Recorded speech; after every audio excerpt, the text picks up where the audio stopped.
কিভাবে? এরা আবার মসজিদও আসে না, নামাজও পড়ে না। তো এদেরকে কিভাবে বলবো, কিভাবে এদেরকে আল্লাহ রাস্তায় আনবো, বুঝে আসে না। আমি তো যে দিক দিয়ে হাঁটি, এইরকম কাউকে দেখলে আমি ওয়াজ শুরু করি, জড়ায় ধরার চেষ্টা করি, বোঝানোর চেষ্টা করি। কি করব, কিভাবে এদেরকে আনবো? আল্লাহর জন্য গুনাহগুলো ছেড়ে দেন। 5 ওয়াক্ত নামাজ টাইম টু টাইম নামাজ আদায় করবেন। আল্লাহ রাব্বুল আলামিন বলেন, প্রত্যেকটি নামাজকে টাইম টু টাইম তোমরা আদায় করো। নামাজবিহীন আমার জান্নাতের আশা করিও না। নামাজবিহীন আল্লাহর জান্নাতের আশা যে করবে সে বোকা। যদি নামাজ ছাড়া কেউ জান্নাতে যেত, আরে রাসূলের কোনো গুনাহ ছিল? এই রাসূল সাল্লাল্লাহু আলাইহি ওয়াসাল্লামের কোনো গুনাহ ছিল নাকি?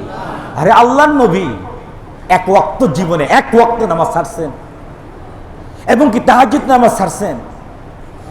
আল্লাহ রাসূল লম্বা লম্বা কেরাত দিয়ে এক রাকাতে 1 পারা 2 পারা কোরআন তেলাওয়াত করতেন তাহাজ্জুদে। রাসূলের পাগুলো মোটা হয়ে যেত, ফুলে পানি চলে আসতো। আম্মা জান আয়েশা একদিন রাসূলের পাও দেখে তো কেঁদে দিয়েছে। আম্মা জান আয়েশা বলেন, ইয়া রাসূলুল্লাহ, আপনার জীবনের আগের পিছের সমস্ত গুনাহ মাফ, এত কষ্ট করে আপনি কেন নামাজ পড়েন? রাসূল কি বলছেন? আয়েশা, আল্লাহ জি আমাকে এত কিছু দিয়েছেন, আমি কি আল্লাহর শুকরগুজার বান্দা হব না? আমি কি আল্লাহর শুকরগুজার বান্দা হব না? আল্লাহর শুকরিয়া আদায় করব না? আমি দাঁড়িয়ে দাঁড়িয়ে আমার আল্লাহর শুকরিয়া আদায় করি। প্রিয় ভাই, আল্লাহ রসুলের একজন সাহাবীকে দেখান যে 1 ওয়াক্ত নামাজ ছেড়ে দিয়েছে। তাবিঈদেরকে দেখেন 1 ওয়াক্ত নামাজ ছেড়ে দিয়েছে। তবে তাবিঈদেরকে দেখেন 1 ওয়াক্ত নামাজ ছেড়ে দিয়েছে। আরে আব্দুল কাদের জিলানী, যার কবর নিয়ে আপনি পূজা করেন, আব্দুল কাদের জিলানীর হায়াতে দেখেন 1 ওয়াক্ত নামাজ কাজা করছে। আরে যে খাজা মঈনুদ্দিন চিশতি আল্লাহর ধন নিয়ে বয়ে আছে বলতেছেন, খাজা মঈনুদ্দিন চিশতির জিন্দেগিতে আরে শুধু জীবন কি বালেক না, খাজা মঈনুদ্দিন চিশতির ইতিহাস দেখেন, তার বাবার সাথে ছোট্ট পিচ্চি 3 বছরের খাজা মঈনুদ্দিন, 3 বছর 4 বছর বয়স থেকে খাজা মঈনুদ্দিন চিশতির জীবনে 1 ওয়াক্ত নামাজ কাজা হয়নি।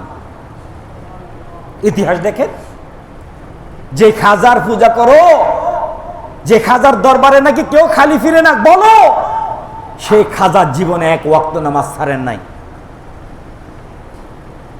খাজা কুতুবউদ্দিন বখতিয়ার রহমাতুল্লাহি আলাইহি, মঈনুদ্দিন চিশতি রহমাতুল্লাহি আলাইহির ভাগিনা, মামা। খবর নিয়ে দেখো, যাদের কথা তোমরা বলো হায়াতে 1 ওয়াক্ত নামাজ ছাড়ে নাই, জীবনে বেপরদা হয় নাই। আজকে নারী পুরুষ সবাই বাজারে গিয়ে সেজদা দাও, জীবনে তারা বেপরদা হয় নাই, তাদের চোখ নষ্ট করে নাই।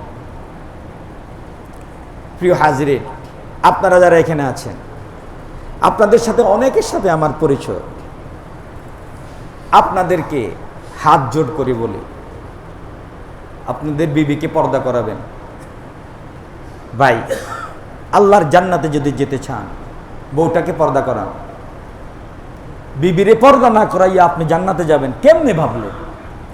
আল্লাহর জন্য বিবিটাকে পর্দা করা, আল্লাহর জন্য হাত জোড় করে বলছি। মুখ খোলা থাকবে না। অনেকে বিবি পর্দা করে, হেজাব পরে, মুখ খোলা। অথচ আল্লাহ কি বলছেন? আল্লাহ কি বলছেন? আল্লাহ বলছেন, হে হে মুমিন নারীরা, তোমরা যখন রাস্তা দিয়ে বের হবে, তোমাদের চেহারার সামনে পর্দা ঢেলে দাও। যদি পর্দা ঢেলে দাও, তোমার চেহারা অপর পুরুষে দেখবে না, তোমাকে নিয়ে কেউ ইফতিজিং করবে না। আল্লাহ আয়াত সূরা আহজাবের মধ্যে আয়াত নাযিল করেছেন আমার আল্লাহ। প্রিয় ভাই, বিবি পর্দা করাবেন, মুখ ঢেকে, মুখ ঢেকে। অনেকে হেজাব পরে মুখ ঢাকে না। না, আপনার মুখ ঢাকতে হবে, চেহারা ঢাকতে হবে। আপনার বিবির চেহারা কেউ দেখবে না। কথাগুলি বুঝতে পেরেছেন ভাই? বিবিকে পর্দা না করাইয়া আল্লাহর কসম দিয়ে বলছি, আল্লাহর জান্নাতে যাওয়া যাবে না। কে কি বুঝছেন? আপনার বউ, আপনার উপযুক্ত মেয়েটা স্কুল কলেজে যাচ্ছে, বেপরদা যাচ্ছে, আপনি বাবা জান্নাতে যাবেন, এত সস্তা জান্নাত, এত সস্তা জান্নাত। আপনার মেয়েটাকে পর্দা করান।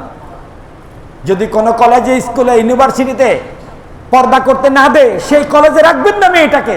যেখানে পর্দার সুযোগ আছে সেখানে পড়ান, সেখানে পড়ান। আপনাকে জবাবদিহি হতে হবে।